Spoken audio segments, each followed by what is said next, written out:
దేవునికి మహిమ కలుగునుగాక. మరి యొక్క పరిశుద్ధ ఆదివార దినాన్ని బట్టి ప్రభువును స్తుతిస్తూ ప్రార్థన చేసుకొని వాక్య ధ్యానంలోనికి వెళ్దాము. శాశ్వతమైన ప్రేమతో ప్రేమిస్తున్న మా ప్రియ పరలోకపు తండ్రి, వాక్య ధ్యానంలో నన్ను మీ సిలువ చాటును మరుగుపరచండి. మేమందరము గ్రహించవలసిన సత్యమును గ్రహించటానికి, ఆ ప్రకారము జీవించి మిమ్మలను మహిమపరచటానికి మాకు సహాయం చేయమని యేసు పరిశుద్ధ నామమున వేడుకుంటున్నాం తండ్రి, ఆమెన్. దేవునికి మహిమ కలుగునుగాక. ఈ సమయంలో ప్రస్తుతము చుట్టూ ఉన్నటువంటి పరిస్థితులను బట్టి, వ్యతిరేకమైన పరిస్థితులను బట్టి ప్రభు మనల్ని ఆదరించి, ఓదార్చి, ధైర్యపరిచి విశ్వాసంలో ముందుకు కొనసాగే విషయమై దేవుడు మనకి మత్తయి సువార్త 11వ అధ్యాయము 28 నుంచి 30 వరకు ఉన్నటువంటి వచనాలను యేసు ప్రభు మనకి జ్ఞాపకం చేస్తూ ఉన్నారు. ఈ వచనాలను మనం చదువుకుందాము. మత్తయి సువార్త 11వ అధ్యాయము 28 నుంచి. ప్రయాసపడి భారము మోసుకొంచున్న సమస్త జనులారా, నా యొద్దకు రండి, నేను మీకు విశ్రాంతి కలుగజేతును. నేను సాత్వికుడను, దీన మనస్సు గలవాడను గనుక మీ మీద నా కాడి ఎత్తుకొని నా యొద్ద నేర్చుకొనుడి, అప్పుడు మీ ప్రాణములకు విశ్రాంతి దొరుకును. ఏలయనగా నా కాడి సులువుగాను నా భారము తేలికగాను ఉన్నవి. ప్రస్తుత పరిస్థితుల్లో యేసు ప్రభు మనల్ని ధైర్యపరుస్తూ, నా యొద్దకు రండి, ప్రయాసపడి భారము మోసుకొంచున్న సమస్త జనులారా, నా యొద్దకు రండి, నేను మీకు విశ్రాంతినిస్తాను అని మాట్లాడుతున్నారు. నా యొద్దకు రండి అంటే నా మీద ఆధారపడండి, మీ భారములు నా యొద్ద విడిచిపెట్టండి అని మరి యేసు ప్రభు మనల్ని ఆహ్వానిస్తున్నట్టుగా చూస్తూ ఉన్నాము. అప్పుడు మీకు విశ్రాంతి కలుగుతుంది. ఎప్పుడైతే మన భారాలు ఆయన దగ్గర విడిచిపెడతామో, ఎప్పుడైతే ఆయన మీద పూర్తిగా ఆనుకుంటామో, ఆయనకి అప్పగించుకుంటామో, అప్పుడు మాత్రమే మనకు విశ్రాంతి కలుగుతుంది. ఇప్పుడున్నటువంటి చుట్టూ ఉన్నటువంటి పరిస్థితుల్లో రోజు రోజుకి వైరస్ వ్యాప్తి ఎక్కువ అవుతూ ఉన్నది. వ్యాక్సిన్ లేదు, మెడిసిన్ లేదు, ఇంకా వైరస్ గురించినటువంటి పూర్తి ఇన్ఫర్మేషన్ కూడా మనకు లేదు. అలాగే మిడతలు కూడా వస్తూ ఉన్నాయి ఇంకో పక్కన. ఇప్పుడు లాక్డౌన్ కూడా సడలించడం ద్వారా బయటికి వెళ్ళి అందరూ జాబ్స్ చేసుకుంటున్నారు, బిజినెస్ చేసుకుంటున్నారు, మరి బాధ్యతలు నిర్వహిస్తూ ఉన్నారు కుటుంబ పోషణ కొరకు. ఇవన్నీ చేస్తున్న ఈ క్రమంలో వైరస్ ఎక్కువైపోతూ ఉన్నది. చూస్తుంటే గతంలో కంటే, లాక్డౌన్ సందర్భంలో కంటే ఇప్పుడు సడలించిన ఈ సమయంలో భయం ఎక్కువ కలుగుతూ ఉంది. ఎందుకనంటే రోజు రోజుకి వైరస్ వ్యాప్తి చెందుతూ ఉన్నది. ఈ సమయంలో మనకి విశ్రాంతి, మన ప్రాణములకు విశ్రాంతి కలగాలి అని అంటే యేసు ప్రభు అంటున్నారు, నా యొద్దకు రండి, నేను మీకు విశ్రాంతి కలుగజేతును. నా యొద్దకు రండి అంటే నా మీద పూర్తిగా ఆధారపడండి, నన్ను నమ్మండి, నన్ను విశ్వసించండి, మీ భారాలు నా దగ్గర విడిచిపెట్టండి అని యేసు ప్రభు మనల్ని పిలుస్తూ ఉన్నారు, మనతో మాట్లాడుతూ ఉన్నారు. 29వ వచనంలో చూస్తే, నేను సాత్వికుడను, దీన మనస్సు గలవాడను గనుక మీ మీద నా కాడి ఎత్తుకొని నా యొద్ద నేర్చుకొనుడి. నేను సాత్వికుడను, దీన మనస్సు గలవాడను. నేను కఠినాత్ముడను కాదు, నేను కఠినాత్ముడను కాను. సాత్వికుడను, దీన మనస్సు గలవాడను, కనికర పూర్ణుడను నేను. నాకు తెలుసు మీ యొక్క భారాలేంటో, మీ యొక్క బాధ్యతలేంటో, మీ బరువు ఏంటో నాకు తెలుసు. అయితే మీరు నా కాడి మీ మీద నా కాడి ఎత్తుకొని నా యొద్ద నేర్చుకొనుడి. యేసు ప్రభు అంటున్నారు, ఆయన కాడి మన మీద ఎత్తుకోవాలి. ఆయన కాడి అని అంటే ఆయన ప్లాన్, ఆయన ఆలోచన విధానం, ఆయన పరిస్థితిని చూసే పద్ధతి, ఆయన ప్లాను, ఆయన అర్థం చేసుకునే రీతి, ఆయన పరిస్థితిని చూసే విధానం, ఆయన వైపు నుంచి ఆలోచన చేయడం, ఇవి నా కాడి అనే దాని కిందకు వస్తాయి. ఆయన సిలబస్, ఆయన plan, the way he thinks, the way he look at the things, ఈ యొక్క విషయాలు ఆయన కాడి క్రిందకి మనం తీసుకోవచ్చు. ఆయన కాడి అన్నదానికి ఈ ఆలోచన చేయవచ్చు. అయితే నా కాడి ఎత్తుకొని నా యొద్ద నేర్చుకునుడి. యేసు ప్రభు యొద్ద మనం నేర్చుకోవాలి. విశ్వాసమునకు కర్తయు దానిని కొనసాగించువాడైన యేసు దగ్గరే, యేసు ప్రభు దగ్గరే మనం నేర్చుకోవాలి. ఏది నేర్చుకున్నా కూడా. ఎందుకంటే యేసు ప్రభు ఈ లోకంలో జీవించినప్పుడు 33.5 సంవత్సరాలు జీవించి ప్రతి విషయంలో తండ్రి తన అవసరాన్ని యేసు ప్రభుకు ఉన్నటువంటి అవసరాన్ని ఎలా తీర్చారో తండ్రి మనం చూస్తే అర్థమవుతుంది. అవసరాల్లో ఉన్నప్పుడు యేసు ప్రభు ఎలా స్పందించారో మనం స్టడీ చేస్తే అర్థమవుతుంది. అప్పుడు మన ప్రాణములకు విశ్రాంతి దొరుకుతుంది. నా కాడి ఎత్తుకొని నా యొద్ద నేర్చుకొనుడి, అప్పుడు మీ ప్రాణములకు విశ్రాంతి దొరుకును. యేసు వైపు చూస్తే మాత్రమే మన ప్రాణములకు విశ్రాంతి దొరుకుతుంది. చుట్టూ ఉన్న పరిస్థితుల వైపు చూస్తే మాత్రము మనకి నెమ్మది, సమాధానం ఉండదు. కాబట్టి ప్రభు అంటూ ఉన్నారు, నా వైపు చూడండి, నా కాడి మీ మీద ఎత్తుకోండి అని మాట్లాడుతూ ఉన్నారు ఈ ఉదయకాల సమయంలో. అలాగే ఏలయనగా నా కాడి సులువుగాను నా భారము తేలికగాను ఉన్నది. యేసు ప్రభు యొక్క ప్రణాళిక, యేసు ప్రభు ఆలోచించే విధానము, యేసు ప్రభు పరిస్థితులను చూసే పద్ధతిని చూస్తే చాలా సులువుగాను, ఆయన కాడి సులువుగాను భారము లేకుండా ఉంటుందంట. నా భారము తేలికగాను ఉన్నవి. చాలా తేలికగా ఉంటుంది ఆయన వైపు నుంచి చూస్తే. ఆయన ఆలోచించినట్లుగా మనం చేస్తాం. కాబట్టి ఉదయకాలము ప్రభు మనకు ఈ మాటలతో ధైర్యపరుస్తూ ఉన్నారు. ఇలా ఆలోచించండి, నా ప్లాన్ తీసుకోండి, నా వైపు నుంచి చూడండి, మీ భారాలన్నీ నా యొద్ద విడిచిపెట్టండి, నా మీద ఆధారపడండి, పూర్తిగా విశ్వాసం ఉంచండి అని ప్రభువు మనల్ని ఈ ఉదయకాలము ఆదరిస్తూ, హెచ్చరిస్తూ, ధైర్యపరుస్తూ మనల్ని ముందుకు నడిపిస్తూ ఉన్నారు. ఈ సమయంలో ఒక విషయం గుర్తు వస్తూ ఉన్నది. నేను విన్నది ఏంటి అంటే, ఒక స్త్రీ తన తల మీద ఒక బరువైన బాస్కెట్ తీసుకొని దారిన వెళుతూ ఉన్నది ఒక స్త్రీ.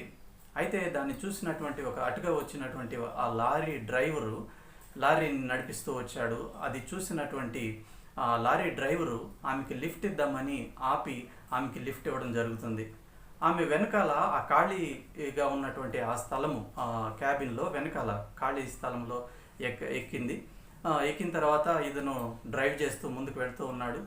డ్రైవ్ చేస్తూ ముందుకు వెళ్తున్న కొద్ది సమయం తర్వాత మధ్యలో సెంటర్లో ఒక మిర్రర్ ఉంటుంది కదా, ఆ మిర్రర్లో నుంచి వెనక్కి చూసినప్పుడు ఆయన ఆశ్చర్యపోతాడు. ఏంటి ఇలా జరిగింది అని ఆ డ్రైవరు ఆశ్చర్యపోతాడు. ఏంటి అంటే ఆ మిర్రర్లో, ఆ అద్దంలో ఆయన చూసింది ఏంటి అంటే, ఎవరికైతే అతను ఆ డ్రైవరు లిఫ్ట్ ఇచ్చాడో ఆమె ఆ లారీ క్యాబిన్లోకి ఎక్కి వెనకాల ఉన్నటువంటి ఆ ఖాళీ స్థలంలో ఆమె నుంచొని ఉంటుంది. ఆమె తల మీద ఆ బరువైనటువంటి ఆ బాస్కెట్ ఇంకా ఆమె తల మీదే ఉంటుంది. దాన్ని చూసి ఆయన ఆశ్చర్యపోతాడు. మనం కూడా చాలా ఆశ్చర్యపోతాం ఈ యొక్క పరిస్థితిని చూస్తే.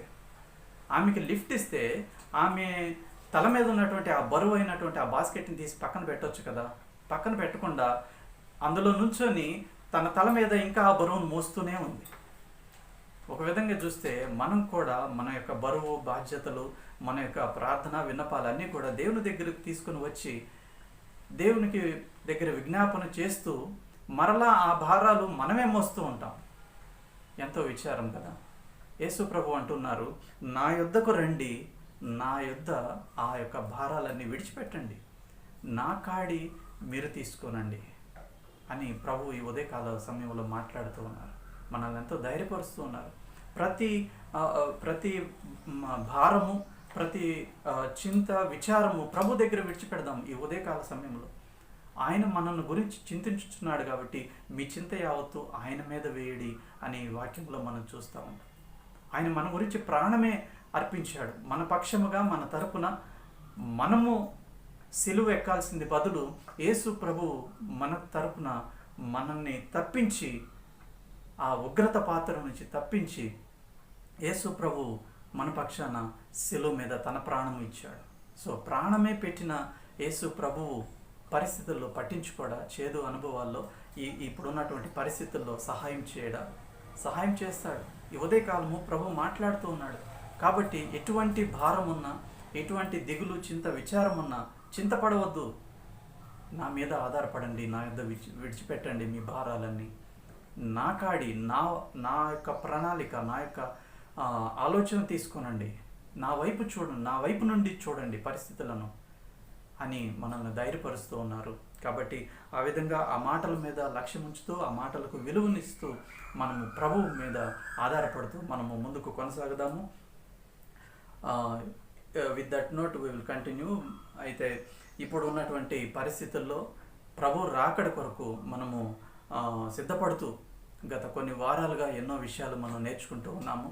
ఈ సమయంలో కూడా లూకాసు వార్త 5వ అధ్యాయము 1 నుంచి 11 వచనాలలో ఉన్నటువంటి ఈ సందర్భాన్ని మనము ధ్యానం చేసి కొన్ని విషయాలు నేర్చుకుందాము. లూకాసు వార్త 5వ అధ్యాయము మొదటి 3 వచనాలు చదువుతాను.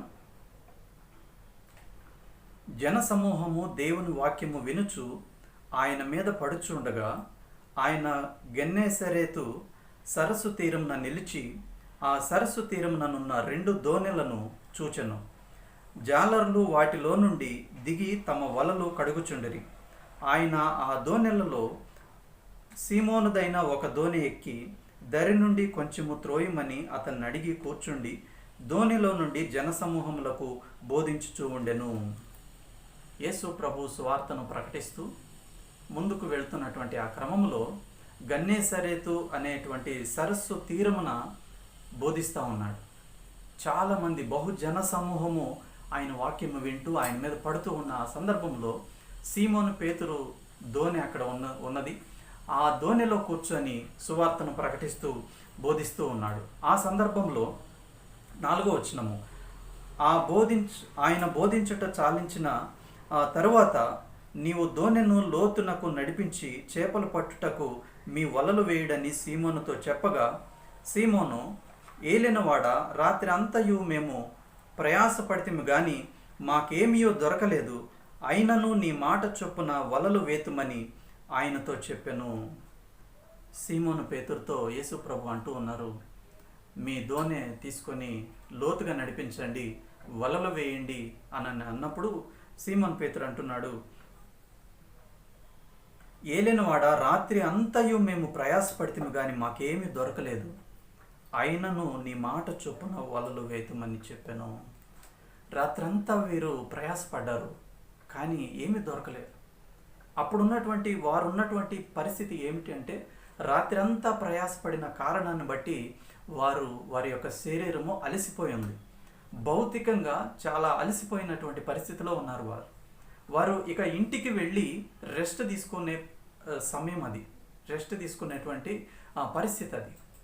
భౌతికంగా చాలా అలసిపోయారు.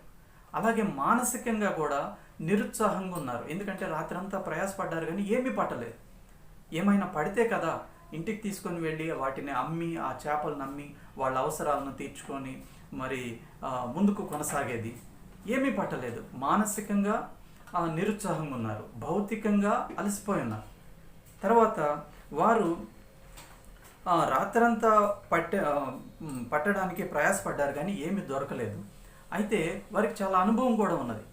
ఇక్కడ యేసు ప్రభు చెప్పినటువంటి ఆ మాటకు వారు లోబడి, పేతురు లోబడి,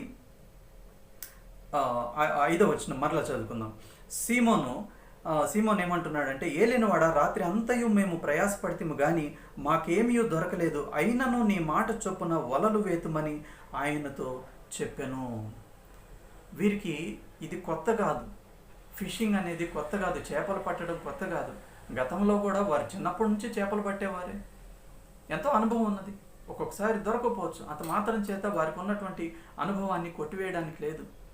అయినా కూడా పేతురు ఆ విషయాలన్నీ ప్రక్కన పెట్టి, అంటే భౌతికంగా అలసిపోయారు, మానసికంగా ప్రోత్సాహం లేదు, అక్కడ ఉన్న మానసికంగా వారు కృంగిపోయారు, వారికి అనుభవం ఉన్నది. వీటన్నిటినీ ప్రక్కన పెట్టి పేతురు ఏమంటున్నాడంటే, అయినను నీ మాట చొప్పున వలలు వేతుము అని చెప్పాను. అయినను నీ మాట చొప్పున. యేసు ప్రభు మాటకు పేతురు ఎంతో విలువనిచ్చినట్లుగా చూస్తూ ఉన్నాం. ఎంతో విలువనిచ్చాడు. వారికి ఉన్నటువంటి వేరు పరిస్థితుల మధ్యలో, అననుకూలత పరిస్థితులు, వ్యతిరేకమైన పరిస్థితుల మధ్యలో యేసు ప్రభువు మాటకు విలువనిస్తూ ముందుకు కొనసాగుతూ ఉన్నాడు పేతురు. ఎందుకు అని అంటే 4వ అధ్యాయము లోకాసు వార్త 4వ అధ్యాయము 38-39 వచనాల్లో చూస్తే పేతురు అత్త జ్వరముతో పడి ఉన్నప్పుడు ఆ ఇంటిలోనికి వెళ్ళి యేసు ప్రభువును జ్వరమును గద్దించగానే జ్వరము ఆమెను విడిచి వెళ్ళిపోతుంది. అది గమనించినటువంటి పేతురు కొద్దిగా విశ్వాసం సంపాదించుకున్నాడు. అలాగే తర్వాత సమాజ మందిరములో యేసు ప్రభు మాట్లాడడం, బయట బహిరంగంగా యేసు ప్రభు మాట్లాడడం, సువార్త ప్రకటించడం, అది వింటూ తాను కొంత ఏమంటారు లిటిల్ ఫెయిత్, కొద్ది విశ్వాసాన్ని తను కలిగి ఉన్నాడు. కాబట్టి తను వెంటనే యేసు ప్రభు యొక్క మాటలకు విలువనిచ్చి తాను విధేయత చూపించడం జరుగుతూ ఉంది. తనకు తెలిసింది కొద్దిగే, కానీ తన విధేయత చాలా ఎక్కువగా కనబడతా ఉంది. ఎందుకనంటే ఇక్కడ యేసు ప్రభు తన అత్తను బాగు చేయడం, స్వస్థత చేయడం, అంతకుముందు కూడా దాని తర్వాత వ్యాధి రోగంతో బాధపడుతున్నటువంటి వారిని స్వస్థపరచడం, అపవిత్ర ఆత్మలను వెళ్ళగొట్టడం, ఇది గమనించినటువంటి పేతురు కొంత విశ్వాసాన్ని సంపాదించుకున్నాడు, పూర్తిగా లోబడుతూ ఉన్నాడు. అదే ఒకవేళ మన విషయానికి వస్తే మనము ఎక్కువ సంపాదించుకునే దాని మీదే కాన్సన్ట్రేషన్ చేస్తాం. అంటే జ్ఞానాన్ని ఎక్కువగా సంపాదించుకుంటాం, వాక్యం ఎక్కువ తెలుసుకునే ప్రయత్నం చేస్తాము, దాని మీదే ఫోకస్ పెడతాం. కానీ తెలుసుకున్నది చాలా ఎక్కువ ఉంటుంది మన విషయంలో, విధేయత చాలా తక్కువ ఉంటుంది. ఎంత విధేయత చూపిస్తున్నామో అని విధేయత మీద ఎక్కువ ఫోకస్ పెట్టాం మనం. కానీ ఇక్కడ పేతురు మాత్రము తెలుసుకున్న కొద్దిగైనా దాన్ని నిరుపయోగంగా మరి పోనివ్వకుండా విధేయత చూపించే ప్రయత్నం చేస్తూ ఉన్నాడు. మనము జ్ఞానాన్ని సంపాదించుకునే దాని మీద ఫోకస్ చేస్తే పేతురు విధేయత మీద ఫోకస్ చేస్తున్నట్లుగా మనం ఇక్కడ చూడగలం. ఇక్కడ ఎందుకంటే కొద్దిగా అనుభవం యేసు ప్రభు గురించి పూర్తిగా తెలీదు పేతురుకి. ఇంకా కొద్ది స్వస్థతలు, అద్భుతాలు, ఆశ్చర్యకార్యాలు, కొంత కొద్దిగా విడుదలగా, ఇవన్నీ జస్ట్ కొద్దిగా లిటిల్ ఫెయిత్. బట్ అతను కలిగి ఉన్నది, అతనికి తెలిసింది కొద్దిగా అయినా వెంటనే విధేయత చూపించే ప్రయత్నం చేస్తూ ఉన్నాడు. తర్వాత చూస్తే ఇక్కడ అయినను నీ మాట చొప్పున వలలు వేతుమని ఆయనతో చెప్పాను. ఒకసారి ఈ సందర్భంలో ఒకసారి మనము మోసెస్ని కానీ జ్ఞాపకం చేసుకుంటే, ఇశ్రాయేలీయుల ప్రజలను విడిపించే విషయంలో దేవుడు ఇశ్రాయేలీయుల ప్రజలను విడిపించే విషయంలో ఫరో దగ్గరికి చాలాసార్లు పంపించాడు. దాదాపు 10 సార్లు తెగుళ్ళు ఆ టైంలో పంపించినప్పుడు మోషేని స్టార్టింగ్లో కొద్దిగా ఇబ్బంది ఫేస్ చేసినట్టుగా మనం చూస్తాం మోషే విషయంలో. తర్వాత ఏమాత్రము దేవుణ్ణి క్వశ్చన్ చేయకుండా, దేవుణ్ణి ఏమాత్రము ప్రశ్న వేయకుండా తను చాలా ఓపికగా వెళుతూనే ఉన్నాడు, విధేయత చూపిస్తూనే ఉన్నాడు. మోషే అనొచ్చు, మరి ఫరో కఠినంగా ఉంటాడు అని నీకు తెలుసు కదా, అతను కఠినత్వం వీడితే నేను వెళ్ళినా ప్రయోజనం, అతను కఠినత్వాన్ని ఇంకా కొనసాగిస్తూ ఉన్నాడు, మీరేమో నన్ను పంపిస్తున్నారు, దానివల్ల ప్రయోజనం ఏంటి నేను వెళ్ళటం వలన అని మోషే దేవుణ్ణి క్వశ్చన్ చేయకుండా వెళ్ళమన్న సార్లు కూడా, వెళ్ళి మాట్లాడమని చెప్పిన ప్రతిసారి కూడా ఓపికగా విధేయత చూపిస్తూనే ఉన్నాడు. అందుకే దేవుడు అంటూ ఉన్నాడు, నా ఇల్లంతటిలో నమ్మకమైన వాడు, భూమి మీద మిక్కిలి సాత్వికుడు అని మోషే గురించి దేవుడు మాట్లాడుతూ ఉన్నాడు. ఈ విషయంలో ఇలాగా వారికి తెలిసిన కొద్దిలో వారు విధేయత చూపించే ప్రయత్నం చేస్తున్నారు. మనము ఎక్కువగా తెలుసుకునే ప్రయత్నం చేస్తాము, విధేయత గురించి అసలు పట్టించుకోము. ఎప్పుడు ప్రతి వారము లేకపోతే వీడియో టేప్ కానీ ఏదైనా విన్న ప్రతిసారి కూడా ఏదో క్రొత్తది తెలుసుకోవాలని ప్రయత్నమే కానీ గత వారము విన్న వాక్యము ఎంతవరకు విధేయత చూపించాము, అంతకుముందు వారము ఏదో తెలుసుకోవాలనే ప్రయత్నం చేస్తాము, కానీ విధేయత విషయానికి వచ్చేటప్పటికి పట్టించుకోము. కానీ పేతురు చాలా డిఫరెంట్గా ఉన్నాడు, మనకి వెంటనే విధేయత చూపిస్తూ ఉన్నాడు. పరిస్థితులు నెగిటివ్గా ఉన్నాయి, కానీ పేతురు అంటూ ఉన్నాడు, అయినను నీ మాట చొప్పున వలలు వేతుమని ఆయనతో చెప్పాను. ఈ విషయంలో ఒకసారి సామెతల గ్రంథము, సామెతలు 3వ అధ్యాయము 5, 6, 7 వచనాలు మనం చదువుకుందాము. సామెతలు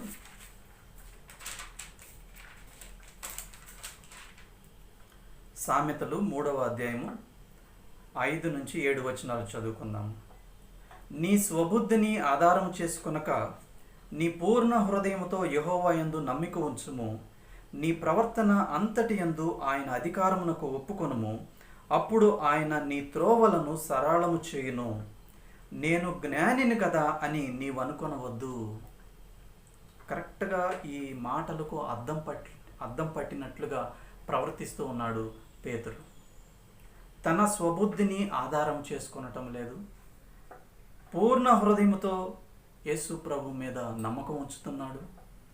తన ప్రవర్తన ఎంతటి యందు అధికారమునకు ఒప్పుకుంటూ ఉన్నాడు. అప్పుడు ఆయన త్రోవలను సరళం చేయబడతా ఉన్నాయి. తర్వాత నేను జ్ఞానిని కదా అని నీవు అనుకొనవద్దు. అదే మరి పేతురులో ఇప్పుడు మనం చూస్తూ ఉన్నాము. తనకున్నటువంటి అనుభవాన్ని, తనకున్నటువంటి జ్ఞానము, తెలివితేటలు ఏమీ కన్సిడర్ చేయట్లా, ప్రక్కన పెట్టేశాడు. ప్రక్కన పెట్టి యేసు ప్రభు యొక్క మాటలకు విలువనిచ్చి లోబడుతూ ఉన్నాడు. లూకా సువార్త 5వ అధ్యాయము 5వ వచనము మరలా చదువుకుందాము. సీమోను, ఏలినవాడ, రాత్రి అంతయు మేము ప్రయాసపడితేము గాని మాకేమీ దొరకలేదు. అయినను నీ మాట చొప్పున వలలు వేతుమని ఆయనతో చెప్పాను. వ్యతిరేక పరిస్థితుల మధ్య, అర్థము కాని పరిస్థితుల మధ్య, అర్థమైన కొద్దిగలో నుంచి, యేసు ప్రభు గురించిన అర్థమైన తెలుసుకున్న కొద్దిగలో నుంచి ఆ చిన్న ఫెయిత్ని, లిటిల్ ఫెయిత్ని, కొద్ది విశ్వాసాన్ని ఎక్సర్సైజ్ చేస్తూ లోబడుతూ ఉన్నాడు. తద్వారా ఏమి జరిగిందో చూద్దాము. 7, 8, 7 వచనం, 6, 7 వచనాలు చదువుకుందాము. వారు అలాగు చేసి విస్తారమైన చేపలు పట్టిరి. అందుచేత వారి వలలు పిగిలిపోవచ్చు ఉండగా వారు వేరొక దోణిలోనున్న తమ పాలివారు వచ్చి తమకు సహాయము చేయవలనని వారికి సంజ్ఞలు చేసిరి. వారు వచ్చి 2 దోణెలు మునుగునట్లు నింపిరి. యేసు ప్రభు మాటకు విధేయత చూపించాడు పేతురు. వెంటనే అద్భుతం జరిగింది. వలలు పిగిలిపోయేలాగున విస్తారమైన చేపలు పట్టారంట. వారు లాగలేకపోయారు. వారికి తెలిసిన వారిని పిలిచి, వేరే దోణిలో ఉన్న వారిని పిలిచి అందరూ కలిసి ఆ వలలు లాగడం జరిగింది. అద్భుతం జరిగింది. యేసు ప్రభువు పేతురు యొక్క విధేయతను ఘనపరిచాడు. Jesus honored his obedience. Jesus honored his faith, his little faith. ఎంత అద్భుతం! తను ఊహించలా. సరే, ఏదో యేసు ప్రభు చెప్తున్నారు, ఏలినవాడు మాస్టర్ చెప్తూ ఉన్నాడు, విధేయత చూపిద్దాం తెలిసిన దాంట్లో నుంచి అని విధేయత చూపించాడు. అద్భుతాన్ని చూశాడు పేతురు. ఇక్కడ విస్తారమైన చేపలు పట్టినవి. వారు లాగలేకపోయారు. వేరే వారిని కూడా పిలిచి అందరూ కలిసి లాగడం జరిగింది. అయితే మన స్టడీ కొనసాగితే 8వ వచనంలో ఒక ఆశ్చర్యమైన సంగతి చూస్తాము. సీమోను పేతురు అది చూచి యేసు మోకాళ్ళ ఎదుట సాగిలపడి, ప్రభువా, నన్ను విడిచిపోమ్ము, నేను పాపాత్ముడనని చెప్పెను. ఇక్కడ జరిగిన సంగతి ఏంటి? పేతురు యొక్క రియాక్షన్ ఏంటి? పేతురు ఎలా స్పందిస్తూ ఉన్నాడు? ఇక్కడ అద్భుతం జరిగింది. చేపలు విస్తారంగా పడ్డాయి. వలలు పిగిలిపోతూ ఉన్నాయి. యేసు ప్రభు చేసిన ఆశ్చర్యకార్యము, అద్భుత కార్యము. అయితే ఇక్కడ పేతురు ఏమంటున్నాడంటే, యేసు ప్రభు మోకాళ్ళ ఎదుట సాగిలపడి, ప్రభువా, నన్ను విడిచిపోమ్ము, నేను పాపాత్ముడని చెప్తా ఉన్నాడు. ఇప్పుడు యేసు ప్రభు పాపము గురించి, పరిశుద్ధత గురించి ఏమైనా మాట్లాడుతూ ఉన్నాడా? ఏదన్నా బిగ్ సెర్మన్ ఇస్తూ ఉన్నాడా? లేదే, ఏం మాట్లాడట్లా. కానీ పేతురు మాత్రం తను పాపాత్ముడు నన్ను గ్రహిస్తూ తను దేవుని యేసు ప్రభు పాదముల ఎదుట, మోకాళ్ళ ఎదుట సాగిలిపడి అంటే ఒకవేళ సాష్టాంగపడినాడేమో, సాగిలిపడి చెప్తా ఉన్నాడు, నేను పాపాత్ముడిని. ఇదే ప్లేస్లో, అంటే ఈ ఆశ్చర్యకార్యము, అద్భుతం జరిగిన ప్లేస్లో మరొకరు ఉంటే, ఒకవేళ వారు ఏమంటారు యేసు ప్రభుతో, యేసు ప్రభువా, రోజు మీరు మాతో పాటు ఫిషింగ్కి రావాలి, రోజు మీరు మాతో పాటు వచ్చి మా ధోనిలో ఉండాలి, అద్భుతమైన మేము చేపలు పడతాం, మా స్థితి మారిపోతుంది, మేము డబ్బులు సంపాదించుకుంటాం, మేము ఉన్నత స్థితికి వెళ్తాం, ఇక రోజు ఈ కష్టపడే పని కష్టపడి చేయాల్సిన పని ఉండదు, మీరు మాతో పాటు ఉండిపోవాలి అని ఆయన్ని బలవంతం చేసేవారు. ఆయన చేసిన అద్భుతానికి ఇలాగ మాట్లాడేవాళ్ళేమో, డబ్బులు సంపాదించుకుందాము, ఉన్నత స్థాయికి వెళదాము, అరే ఇంతకాలం మేము చాలా సఫర్ అయ్యాము కదా, ఇక యేసు ప్రభువుని ఇక వేరే ఏ పని చేయనివ్వకుండా ఆయనకి ఇద్దరిని మేబీ ఇద్దరిని అసిస్టెంట్లు పెట్టేసి ఆయన గురించి జాగ్రత్త వహించడం, రోజు వెళ్ళాలి అని చెప్పడం, ఇలా యేసు ప్రభువుని ఇబ్బంది పెట్టే కార్యక్రమం చేసేవాళ్ళేమో మరొకళ్ళు అయితే. కానీ ఇక్కడ పేతురు మాత్రం ఏమంటున్నాడంటే, నేను పాపాత్ముడిని, నన్ను విడిచిపెట్టి వెళ్ళిపో అంటున్నాడు.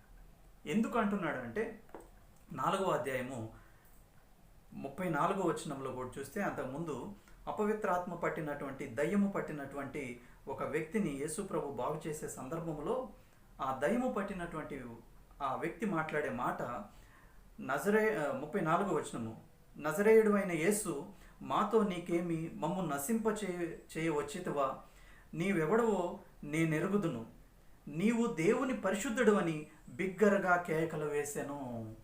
మేబీ ఈ మాట పేతురు విన్నాడో ఏమో, పేతురుకి ఎవరైనా చెప్పారో ఏమో తెలియదు, కానీ దేవుని పరిశుద్ధుడు అని తెలుసుకున్నటువంటి పేతురు ఇంత ఆశ్చర్యము అద్భుత కార్యములో కూడా దాన్నేమీ పట్టించుకోకుండా నేను పాపాత్ముడిని అని తనను తాను ఎంతో తగ్గించుకుంటూ ఉన్నాడు. తనను తాను తన యొక్క యథార్థ స్థితిని యేసు ప్రభు ముందు పెడుతూ ఉన్నాడు. సాధారణంగా యేసు ప్రభు పాపము గురించి, పరిశుద్ధత గురించి మాట్లాడితేనే అంతగా స్పందన ఉండదు. ఒప్పుకునే విషయంలో, తగ్గించుకునే విషయంలో, కన్ఫెస్ చేసే విషయంలో, పాపమును కన్ఫెస్ చేసే విషయంలో, విడిచిపెట్టే విషయంలో, పాపమును గురించిన ఆలోచన చేసే విషయంలో అసలు ఎటువంటి ఏ శర్మను లేకుండా పాపము గురించి మాట్లాడుతున్నాడు. ఈవెన్ పేతురు రాసినటువంటి పత్రికల్లో, పేతురు రాసిన మొదటి పత్రిక, 2వ పత్రికలో కూడా పరిశుద్ధత గురించి, మంచి ప్రవర్తన గురించి, దేవుడు పరిశుద్ధుడై ఉన్నాడు, మీరు కూడా పరిశుద్ధులై ఉండండి, మీ ప్రవర్తన జాగ్రత్తగా చూసుకోనండి అనే పత్రికల్లో కూడా మనం చూస్తాం. వ్యక్తిగతంగా పేతురు చాలా మంచివాడు, తనకు తెలిసిన దానిలో నమ్మకంగా ఉండేవాడు, బాధ్యతగా ఉండేవాడు, తను చాలా కష్టపడి కుటుంబం విషయంలో నమ్మకంగా ఉండేవాడు. మోసం చేసే ఆలోచన, వేషధారిగా ఉండే ఆలోచన ఏమాత్రం లేదు. వ్యక్తిగతంగా పేతురు చాలా మంచివాడు. అదే మనం ఇక్కడ చూస్తూ ఉన్నాము. 8వ వచనంలో సీమోను పేతురు అది చూసి యేసు మోకాళ్ళ ఎదుట సాగిలిపడి, ప్రభువా నన్ను విడిచిపోము, నేను పాపాత్ముడనని చెప్పాను. తను స్థితి ఏంటో తను మర్చిపోలేదు. అద్భుతాలని, ఆశ్చర్యకార్యాలని మరి మనం ఒకవేళ మన జీవితం పొందుకున్నప్పుడు, దేవుడు మనల్ని ఆశీర్వదించినప్పుడు, మరి జ్ఞానం ఇచ్చినా కానీ, ఆ మెటీరియల్ బ్లెస్సింగ్స్ ఇచ్చినా కానీ, మన స్థాయిలో పెంచినా కానీ, మన జీవన ప్రమాణాలు పెంచుకునే విషయంలో దేవుడు సహాయం చేసినా కానీ, చేసే సమయంలో మనం గర్విష్ఠులం అయిపోయి ఎదుటివారిని తృణీకరించే పరిస్థితిలోకి మనం వెళుతూ ఉంటామే. కానీ ఇక్కడ ఆశ్చర్యము, అద్భుతము, దేవుడు ఆశీర్వదించిన ఈ సందర్భంలో తన్ను తాను తగ్గించుకుంటూ ఉన్నాడు. తన యథార్థ స్థితిని మర్చిపోవటం లేదు. ఎంత గొప్పవాడు పేతురు అనే విషయాన్ని మనం ఇక్కడ గమనించగలము. మరొకరు అయితే గర్విష్ఠులు అయిపోతూ ఉంటారు. కానీ ఇక్కడ తను తాను తగ్గించుకుంటూ ఉన్నాడు. 9వ వచనము, ఏలయనగా వారు పట్టిన చేపల రాశికి అతడును అతనితో కూడా ఉన్న వారందరూ విస్మయముందిరి. 10వ వచనము, అలాగున సీమోనుతో కూడా పాలివారైన జబదయి కుమారులకు యాకోబును యోహాన్ను విస్మయముందిరి. వారందరూ ఆశ్చర్యపోయారంట. పేతురు చూపించిన విధేయతకు, జరిగిన అద్భుతానికి పేతురుతో ఉన్న వారందరూ కూడా ఆశ్చర్యపోయారు. తర్వాత 10వ వచనము మధ్య భాగము, అందుకు యేసు భయపడకము, ఇప్పటి నుండి నీవు మనుషులను పట్టువాడవై ఉందువని సీమోనుతో చెప్పాను. సీమోను పేతురుతో యేసు ప్రభు అంటూ ఉన్నారు, భయపడకము, ఇప్పటి నుండి నీవు మనుషులను పట్టువాడవై ఉందువని సీమోనుతో చెప్తా ఉన్నాడు. ప్రమోషన్ వచ్చింది. యేసు ప్రభువు పేతురు యొక్క తగ్గింపు, యథార్థత, యేసు ప్రభు మాటకు విలువనివ్వటం, విధేయత చూపించటం, దీనంతటిని గమనించినటువంటి యేసు ప్రభువు ప్రమోట్ చేస్తూ ఉన్నాడు. నమ్మి ఒక బాధ్యతనిస్తూ ఉన్నాడు. నీవు మనుషులను పట్టువాడవై ఉందువు అని చెప్తూ ఉన్నాడు. ఎంత ఆశ్చర్యం! తనకు తెలియకుండానే తను నెక్స్ట్ లెవెల్కి వెళ్తా ఉన్నాడు. యేసు ప్రభువే పిలిచి ఒక బాధ్యతనిచ్చే స్థాయికి పేతురు వెళ్ళాడు. మనము చాలాసార్లు కష్టపడుతూ ఉంటాము, చాలా ఎగ్జామ్స్ గురించి ఏమేమో కష్టపడుతూ ఉంటాము. కానీ దేవుడు గమనిస్తూ ఉన్నాడు. మనకు తెలియకుండానే మనం పరీక్షలు రాస్తూ ఉంటాము.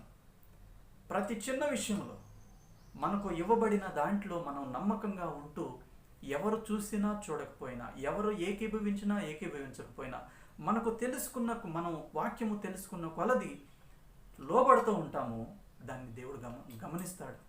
గమనించి ఒక సమయంలో దాన్ని ఘనపరుస్తాడు. God will honour our little faith. ఇక్కడ అదే జరిగింది.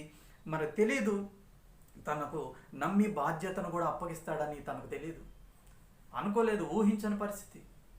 ఎందుకు అనంటే ఒకసారి కీర్తనల గ్రంథము చూద్దాము. కీర్తనలు 15వ అధ్యాయము.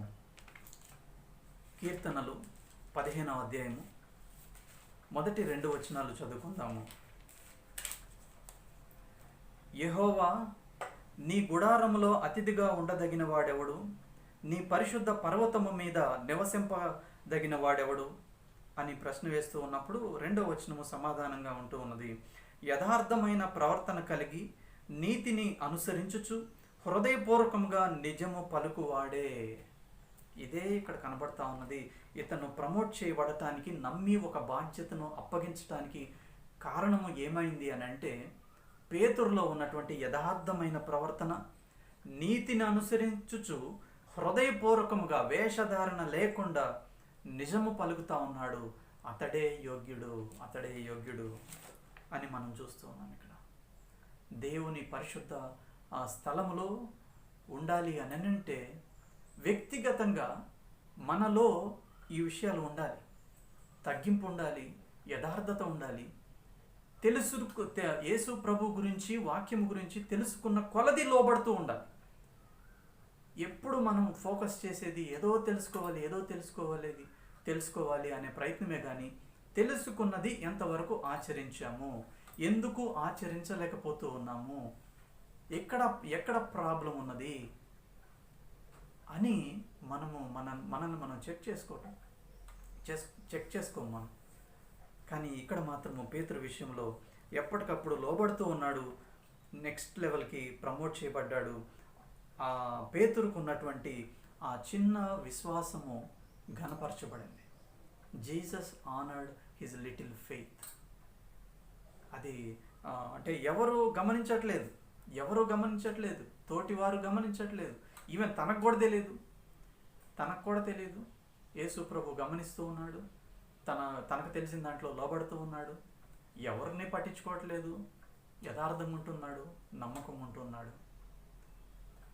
కాబట్టి తను నమ్మి బాధ్యతను తీసుకునేటువంటి పొజిషన్కి మరి యేసు ప్రభువు మరి తీసుకొని వెళ్ళినట్లుగా చూస్తూ ఉన్నాము. 10వ వచనము మధ్య భాగం మరలా చదువుకుందాము. అందుకు యేసు, భయపడకము, ఇప్పటి నుండి నీవు మనుషులను పట్టువాడవై ఉందువని సీమోనుతో చెప్పాను. ఎందుకనంటే ఇతను చాలా తగ్గించుకున్నాడు. అందుకే పేతురు రాసినటువంటి పత్రికలో, పేతురు పత్రిక, మొదటి పత్రిక 5వ అధ్యాయము 5వ వచనంలో కూడా ఒక మాట చూస్తాము. దేవుడు అహంకారులను ఎదిరించి దీనులకు కృప అనుగ్రహించును. పేతురు రాసినటువంటి పత్రిక ఇది. దేవుడు అహంకారులను ఎదిరించి దీనులకు కృప అనుగ్రహిస్తాడు. మనము తెలుసుకున్న దాన్ని బట్టి, జ్ఞానమును బట్టి, మన యొక్క పొజిషన్ బట్టి మనం ఉప్పొంగుతూ ఉంటాము, గర్వంతో నిండి ఉంటాము. అందుకే మనకు కృప దొరకదు. అందుకే మనం నెక్స్ట్ లెవెల్కి వెళ్ళలేకపోతున్నాము. అందుకే ప్రభు పిలిచి ఏ బాధ్యత మనకి ఇవ్వట్లేదు. మనకు తెలిసిన దాంట్లో నమ్మకంగా ఉండే ప్రయత్నం చేస్తూ మనల్ని తగ్గించుకుంటూ ఎంత ఉన్నత స్థాయికి దేవుడు తీసుకొని వెళ్ళినా మన స్థితి మనం మర్చిపోకూడదు. మనం ఎక్కడి నుంచి వచ్చామో, మన బలహీనతలేంటి, మన శక్తి సామర్థ్యాలేంటి, దేవుని యొక్క పరిశుద్ధత ఏంటి, దేవుని యొక్క గొప్పతనం ఏంటి, అవి మర్చిపోకూడదు. ఒకవేళ మర్చిపోతే మనము గర్విష్ఠులమైపోతాము, ఎదుటివారిని మనము స్వీకరించలేము, చిన్న చూపు చూస్తాం. అయితే ఇక్కడ పేతురు తను ఒక బాధ్యత తీసుకునే స్థితికి వెళ్ళాడు అని అంటే తను తాను తగ్గించుకున్నాడు.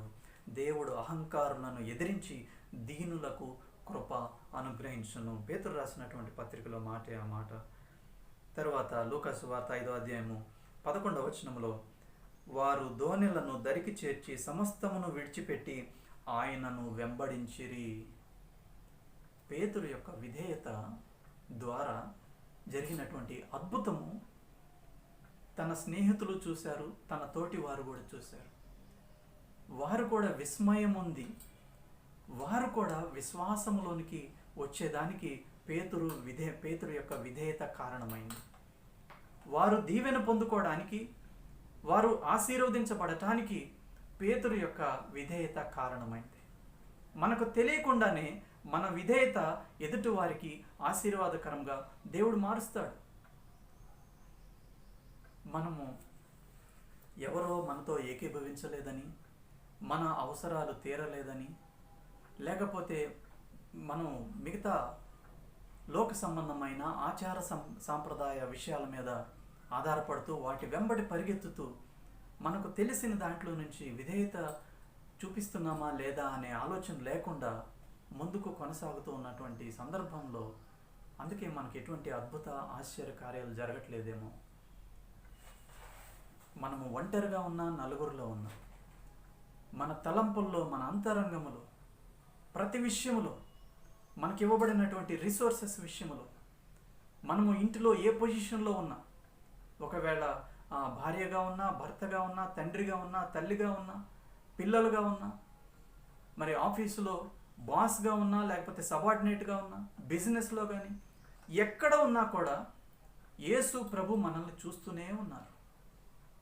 అలాగే అపవాది కూడా మనల్ని చూస్తూనే ఉంటాడు వాడు.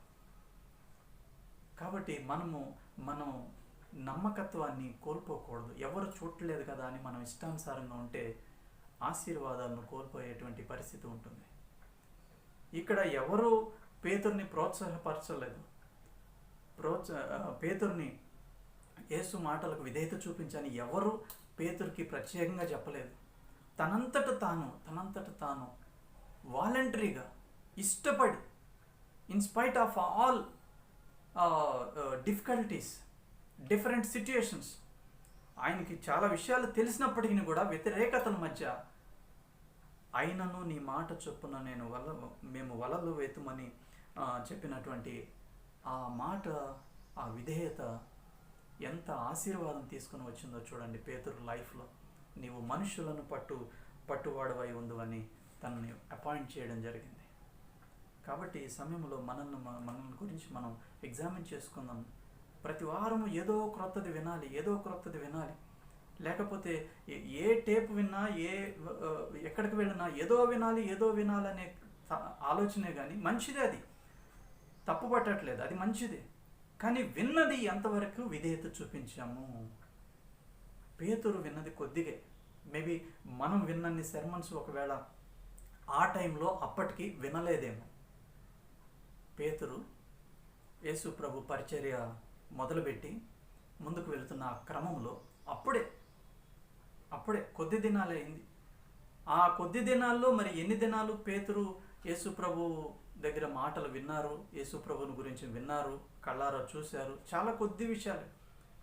కానీ వాటిని భద్రపరుచుకొని విధేయత చూపించాడు. ఆశ్చర్యం జరిగింది. ఇలా మనం కానీ ముందుకు కానీ వెళ్ళగలిగితే మన ఆత్మీయ జీవితంలో చాలా ప్రోగ్రెస్ ఉంటుంది. ప్రభు రాబోతూ ఉన్నాడు.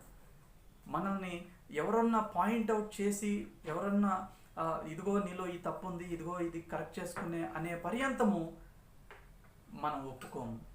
మనల్ని మనం చెక్ చేసుకోము. పరిశుద్ధాత్మ దేవుడు మనతో మాట్లాడుతూ ఉన్నాడు, మనల్ని హెచ్చరిస్తూ ఉన్నాడు. ప్రతి ఏరియాలో, ప్రతిదానికి అందరూ అంటే మనుషులే చూసి మనల్ని హెచ్చరించాలంటే ప్రతి విషయము మనం మనుషులు ఎదుటే చేయం కదా. మేబీ ఒకవేళ మనుషులు ఎదుట ఉన్నప్పుడు వేషధారిగా ఉండొచ్చు.